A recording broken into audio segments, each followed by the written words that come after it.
Hola a todos, bienvenidos a Filosofía de Película, yo soy Oscar. En su libro La rebelión de las masas, Ortega y Gasset dice que existen dos clases de personas, minorías selectas y masa. Esta distinción no se funda en un régimen político, raza, sexo, nacionalidad, ni ninguna característica cultural. Es una propiedad de la naturaleza humana que encontramos en todas las razas y en todo régimen social o político. La distinción fundamental está dada por una actitud personal, subjetiva, individual. A saber, el hombre selecto se remite siempre a una autoridad superior a sí mismo. El hombre masa, no. Esta diferencia es exactamente la opuesta a la que cree el sentido común, el cual cree que el aristócrata hace lo que quiere y la masa obedece.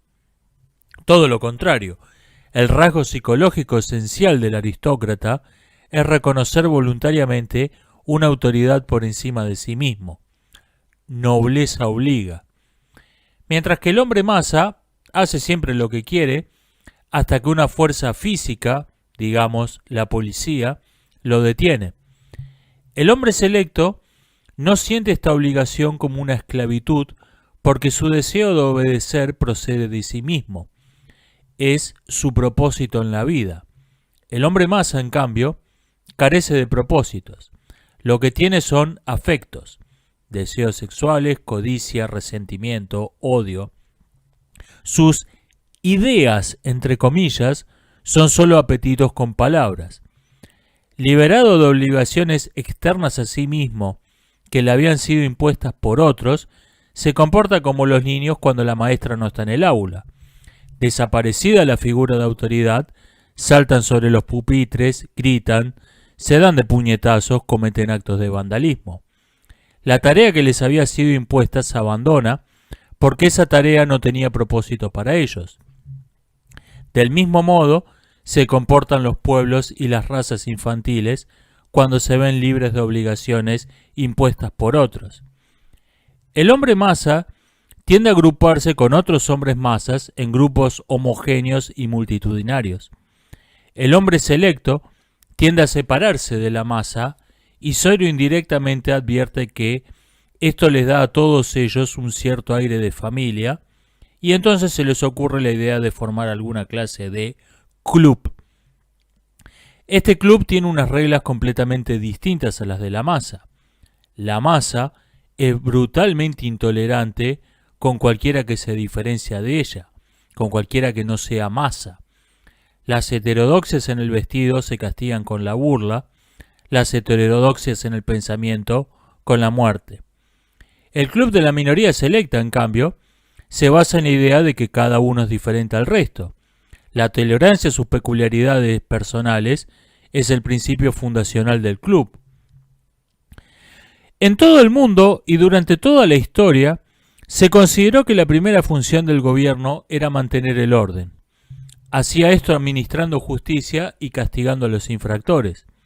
Los hombres electos fueron destinados a las funciones más prestigiosas de la sociedad y se les dio cierta libertad de pensamiento y de acción, con la condición de que no violasen algunos principios básicos impuestos por la masa. La masa vio a todos estos Víctor Frankensteins con una mezcla de admiración y de sospecha. Por un lado, eran los generales que ganaban sus batallas, los constructores de acueductos que llevaban agua a sus casas, los arquitectos y artistas que hacían bellos templos a sus dioses, los médicos que curaban sus enfermedades. Por otro lado, sus extravagancias y su tendencia al pensamiento herético les resultaban inquietantes. Hasta que en Occidente se produjo una revolución del pensamiento que solo incidentalmente coincidió y más o menos con tres revoluciones políticas. A saber, se decidió que las minorías selectas debían gobernar. Esta revolución fue en cierto modo un ennoblecimiento de la masa.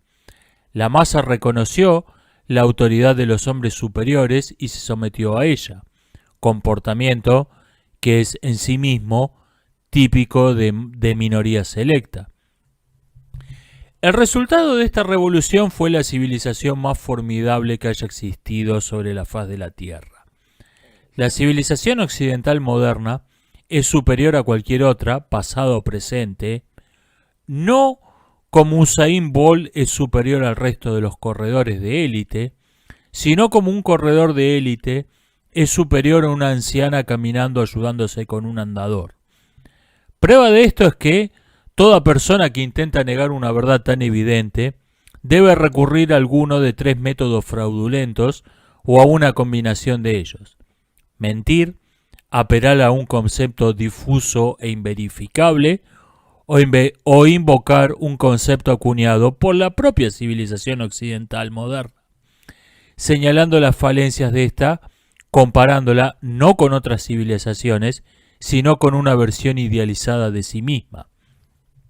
Si hacemos cualquier comparación honesta, basándonos en hechos reales, medibles y verificables imparcialmente, la diferencia es abismal. Extensión de los derechos civiles y políticos, reducción de la mortandad infantil, calidad y expectativa de vida, progreso científico y tecnológico, innumerables etcéteras. Todos estos logros dependían de conservar un pacto entre la masa y las minorías selectas. El gobierno era democrático en su forma, pero la masa no pretendía gobernarse a sí misma, sino que usaba su voto para manifestar su apoyo a los hombres selectos y reconocer su derecho a mandar. La forma de gobierno de Occidente por los últimos siglos ha sido la democracia autoabolida, o, mejor dicho, la aristocracia convalidada democráticamente. Y personalmente no puedo imaginar un régimen político mejor.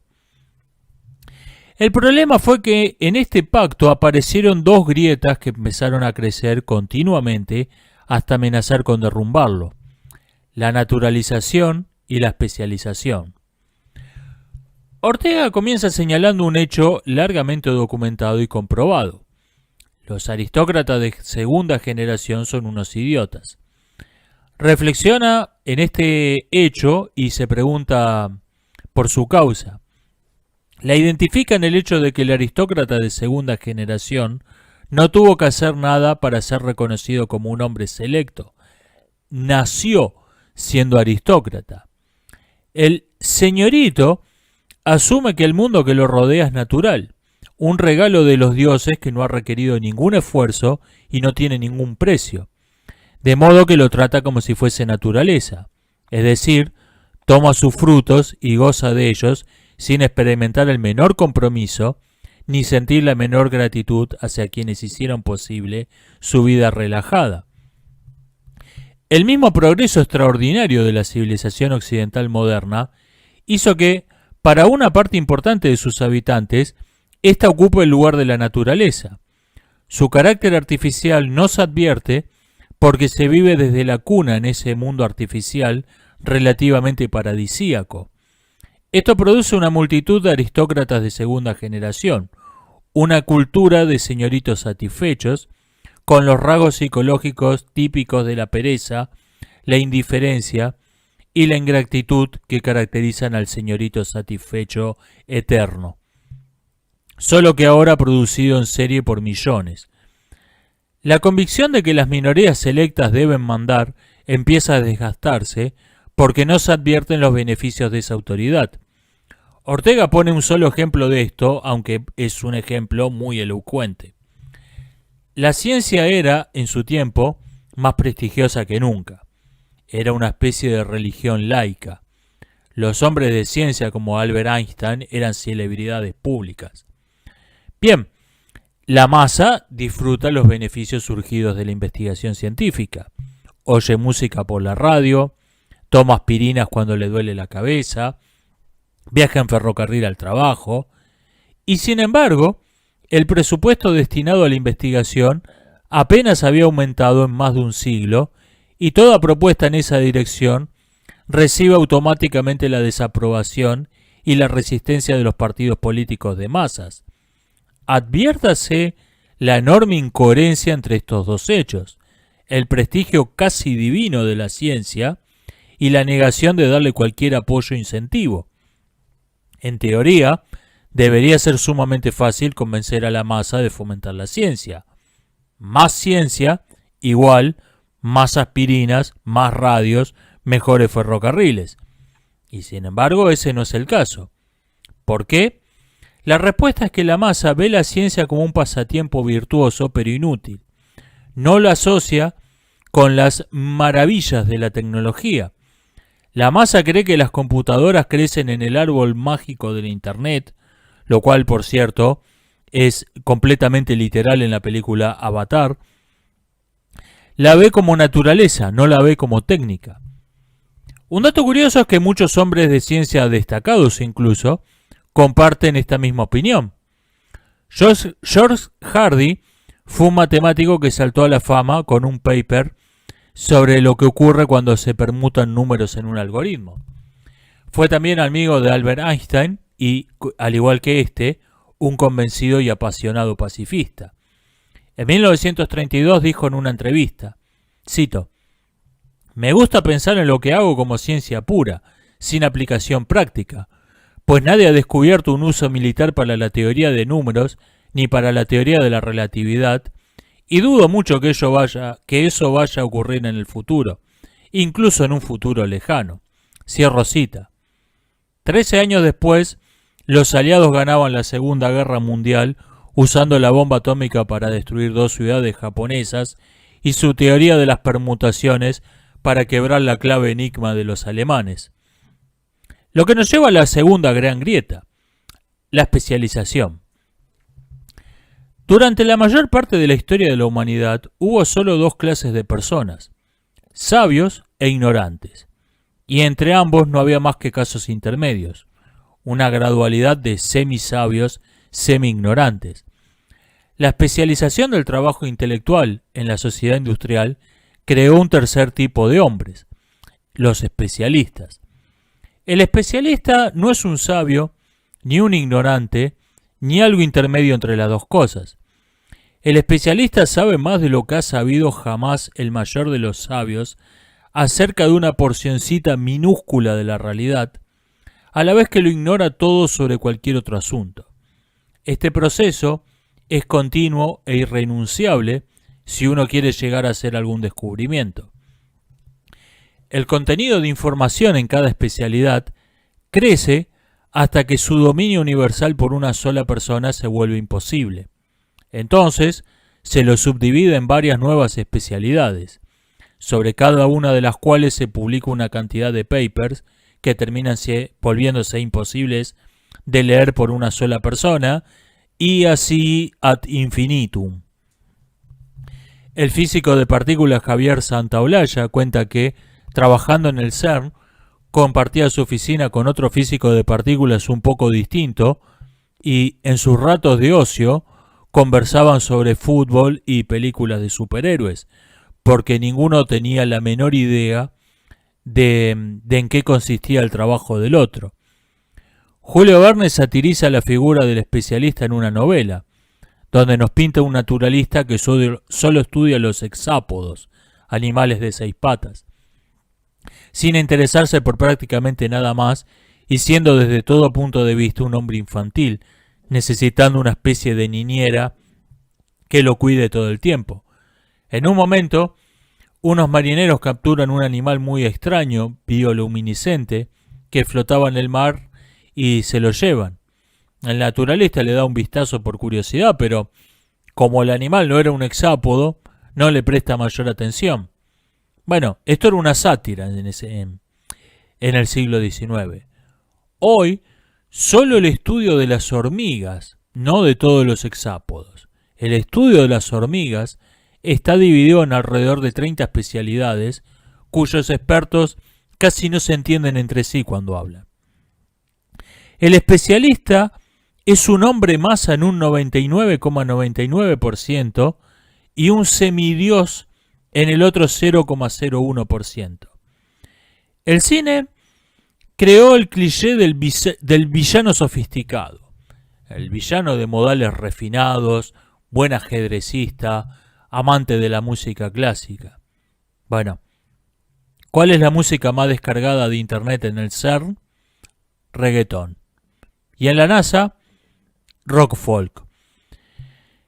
El especialista es un hombre masa y es visto por sus iguales como un hombre masa.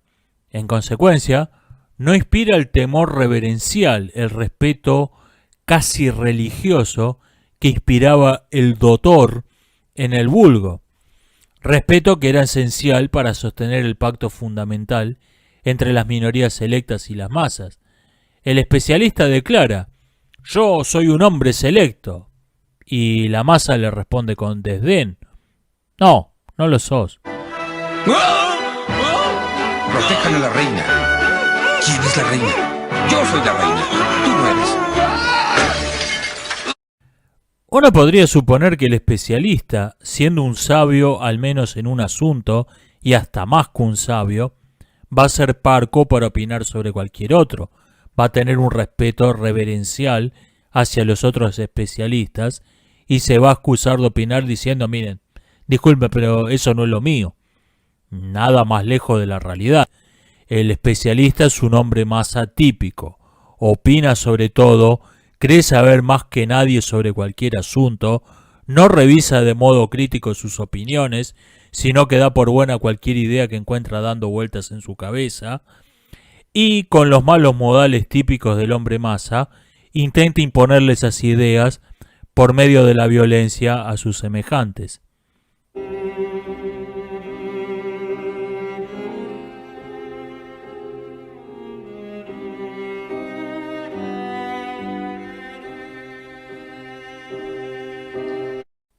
En las décadas que siguieron a la publicación de La Rebelión de las Masas, el espíritu de la sociedad de masas se suavizó, o mejor dicho, se disfrazó, se camufló, se disimuló. Los productos fabricados en serie están hoy personalizados. Personalizar significa básicamente disimular que algo está producido en serie. El espíritu de nuestra época no está representado por el forté, sino por las pizzerías. Tenemos 800 millones de variedades de un solo plato. Venga a elegir libremente la que usted prefiera. La diversidad fake es la nueva forma de la cultura de masas. Pero no hay que dejarse engañar por su aspecto superficial o por palabras sueltas que suenan bonitas. La masa es extraordinariamente intolerante hacia todo lo que no sea masa, hoy como en los 1930s o como en la antigua Roma. La ideología identitaria es la expresión política de la personalización, la manifestación ideológica de ese tipo humano paradójico que Ortega advirtió por primera vez en la figura del especialista técnico-científico. Ortega divide a la humanidad en dos grandes grupos, masa y minorías selectas. Ninguno de esos grupos se apasiona demasiado con las ideologías identitarias. Estas captan especialmente a un tercer tipo humano, no mencionado por Ortega, aunque sí estudiado en la figura del especialista: la minoría no selecta. Ser descendiente de padre Sioux y madre Wichi, ser adorador del ornitorrinco, ser fetichista de los globos de cumpleaños, ser fan de la canción del Mundial Italia 90, son formas de ser minoría que no implican una cualificación especial, no exigen ningún esfuerzo, ni tienen, por tanto, ningún mérito digno de elogio. Son minorías en el sentido estrictamente estadístico del término, o sea, son minorías de hombres masas. Ahora bien, cada una de esas innumerables minorías pretende ser una élite, dice ser la sal de la tierra y reclama que el sistema democrático sea abolido y que su pequeño grupo en particular sea reconocido como la única minoría que naturalmente debe mandar. Esto no puede terminar de otro modo que en la anarquía. Esto no puede terminar porque, ¿qué pasa? Vamos a llegar a un punto en que va a haber un 100% de personas que dicen: yo pertenezco a un grupo particularmente, históricamente oprimido, yo pertenezco a una minoría que no está adecuadamente representada y reclama unos privilegios. Ahora bien, ¿qué pasa? ¿Qué pasa cuando el 100% de las personas creen estar subrepresentadas y reclaman privilegios? Alguien se tiene que joder necesariamente, es imposible. Si el 100% de la población quiere vivir de renta, quiere vivir de una indemnización histórica, ¿quién se la va a pagar? No hay modo. Esto no puede terminar de otro modo que en el caos. La crisis actual es compleja y no tiene una solución fácil. No voy a pretender que yo puedo predecir qué rumbos van a tomar los acontecimientos o decir lo que se debería hacer. Sí puedo mencionar dos leyes que necesariamente deben existir en cualquier país donde me apetezca vivir. Se debe retirar todo respaldo oficial a toda ideología identitaria y restaurar el sistema un hombre, un voto en plenitud. Para esto es imprescindible que 1. Toda ley de cupo obligatorio sea abolida y toda política de cupos en una empresa privada sea declarada ilegal. También que todo proyecto de ley futuro que diga se debería garantizar que haya al menos una persona de X grupo demográfico en Y lugar sea vetado automáticamente por inconstitucional. 2.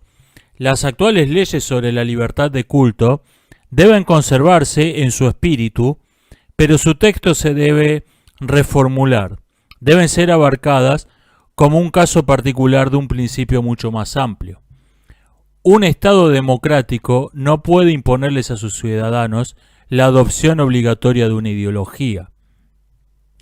No digo que estas dos cuestiones sean la solución al problema. Digo que, si no se solucionan estas dos cuestiones, por lo menos, sin dudas el problema de fondo no se va a solucionar.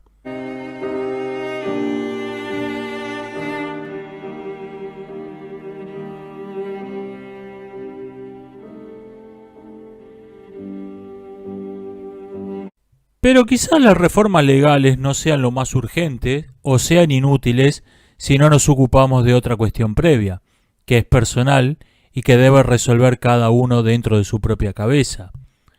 Por varias generaciones hemos crecido expuestos a una pseudohistoria, a una pseudosociología, que los españoles llaman la leyenda negra y los anglosajones el cuento de horror. La idea de que vivimos en la peor civilización que jamás haya existido, la más despreciable de todas, la única sin nada rescatable.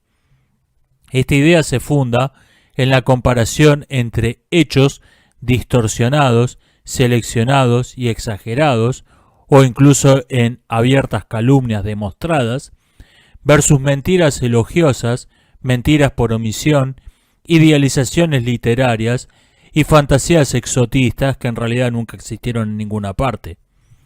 Les propongo en cambio que reevalúen la cultura en la que viven y en la que han crecido con otro criterio: comparar hechos con hechos.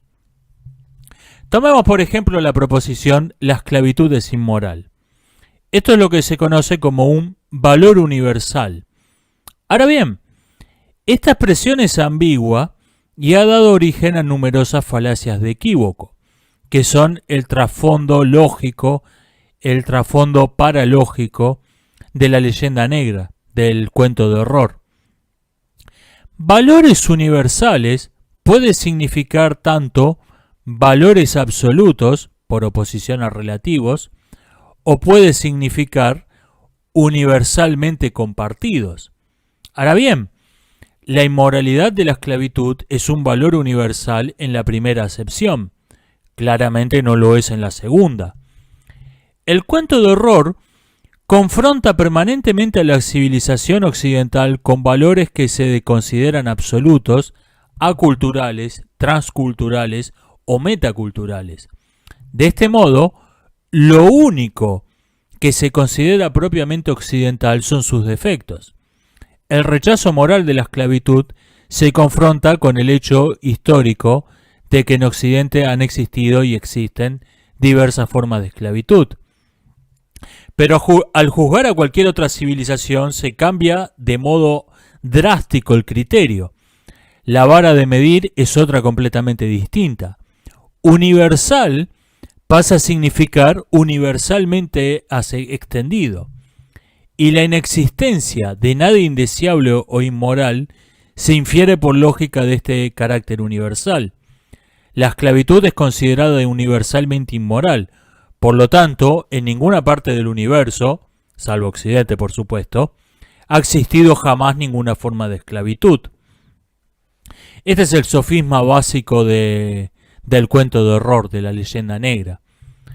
Los valores morales son absolutos y existen en ese mismo plano en que están las matemáticas, que están a mitad de camino entre ser inventadas y ser descubiertas. Pero en todo caso, alguien tiene que descubrirlas y claramente merece un reconocimiento por esto. La inmoralidad de la esclavitud no la inventó ninguna cultura, pero fue la civilización occidental la primera que la postuló y la primera en abolir la esclavitud. Lo distintivo, lo original y de hecho único de la civilización occidental no es que en ella haya habido esclavos, porque esto es una característica compartida por toda civilización en la Tierra. Lo único y distinto es que en ella en algún momento dejó de haberlos. En un manual escolar se les enseña a niños mexicanos que, cito, las guerras floridas fueron rituales guerreros espirituales con los que los pueblos originarios rendían culto a sus dioses. Cierro cita. Les hago una pregunta y los invito a hacerse otras similares. ¿Qué pasaría si en un manual de texto escolar en Alemania se publicase una mentira descarada de ese mismo calibre, pero acerca del Holocausto? ¿Qué pasaría? Rituales guerreros, sí, donde muy espiritualmente entre 5 y 15 millones de personas fueron cazadas como animales, violadas, apuñaladas, matadas a mazazos, obligadas a pelear como gladiadores y en la mayoría de los casos canibalizadas. Y aunque el objetivo principal de estas masacres era eliminar a los llamados chichimecas como genos, como pueblo, ninguna nación del mundo reconoce hoy las guerras floridas como un genocidio, ni se llama esto racismo. Si es racista, en cambio, que el novelista mexicano Carlos Fuentes, quise decir, haya dicho que el imperio azteca fue la sociedad más despreciable que haya existido, opinión que comparto. Imaginen una sociedad donde se considera discurso de odio y es ilegal no negar que el Holocausto existió, sino afirmarlo. Bueno, no necesitan imaginarla, en Latinoamérica tenemos esas leyes. ¿De dónde procede esta parodia grotesca de indignación moral cada vez que alguien menciona hechos bien documentados como las guerras floridas o la llamada araucanización de la Patagonia, que suena como si fuese un fenómeno natural, la salinización de un lago, la desertificación de una pradera? La Patagonia se araucanizó, o sea, no es que los araucanos se cargaron a 500.000 de personas, ¿no? Fue un proceso que ocurrió. Decía, ¿de dónde procede esta farsa de supuesta indignación moral? De que mencionar esos hechos refuta por completo la verdad de fe fundamental del cuento de horror, de la leyenda negra. Nada malo puede ocurrir en el mundo si un hombre blanco no lo ha causado. La próxima vez que veas una manifestación feminista, pensá que te están recordando que vivís en el único lugar del mundo, en el único momento en toda la historia, en que una mujer puede salir a la calle sin pedirle permiso a un hombre. La próxima vez que te cuenten la historia de los tiranos que se deshacían de la oposición haciendo desaparecer a los revoltosos y aterrorizando al resto, te están recordando que ese no es el modo normal, rutinario, en que acostumbramos a hacer las cosas en esta parte del mundo. Esto no quiere decir que la civilización occidental se deba poner bajo una campana de cristal a prueba de críticas. Nada más lejos de lo que quiero decir.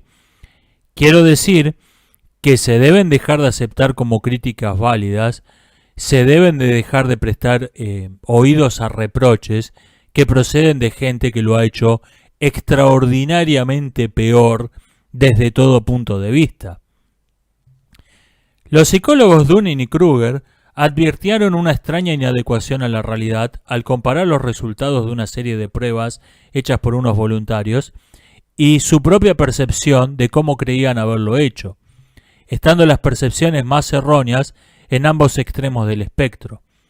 el 10% más incompetente, el 10% que lo había hecho peor, creía erróneamente que debían estar en el 10% más competente. Mientras que el 10% que lo había hecho mejor, creía erróneamente que sus pruebas debían ser promedio. Me fue más o menos, lo hice como todo el mundo. En ambos grupos hubo, sin embargo, una importante diferencia cuando se les mostró el resultado de los otros voluntarios.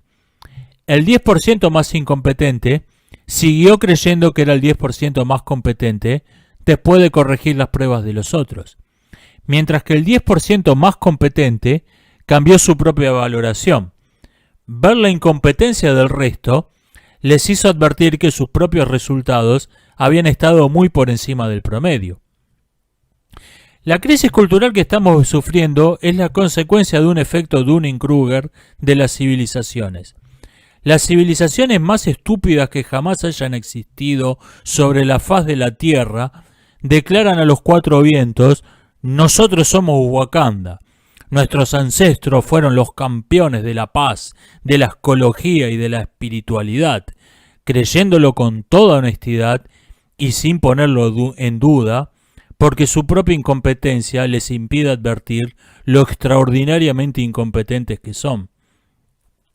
La civilización más extraordinaria que haya existido, por su parte, empezó evaluándose erróneamente como promedio. Un lugar cualquiera del planeta en un momento cualquiera de la historia. Cito: decidí seguir las costumbres de mi país, no porque no haya entre los persas o los chinos tantos hombres sensatos como entre los nuestros, sino porque, cierro cita, empieza explicando Descartes su ética. Ese juicio, que ya de por sí era erróneo, fue apartándose progresivamente más y más de la realidad gracias a la leyenda negra, al cuento de horror. Occidente ya no era una civilización cualquiera, una civilización del montón, era la peor. Era la única que no tenía nada valioso, la única que jamás había creado nada.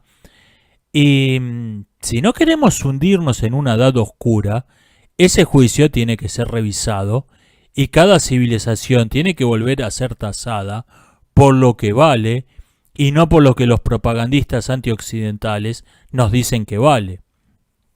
La cortesía es una virtud que tiene algún valor, pero no deja de ser una forma de la mentira y, cuando decir la verdad es un asunto de vida o muerte, se la debe abandonar si es necesario.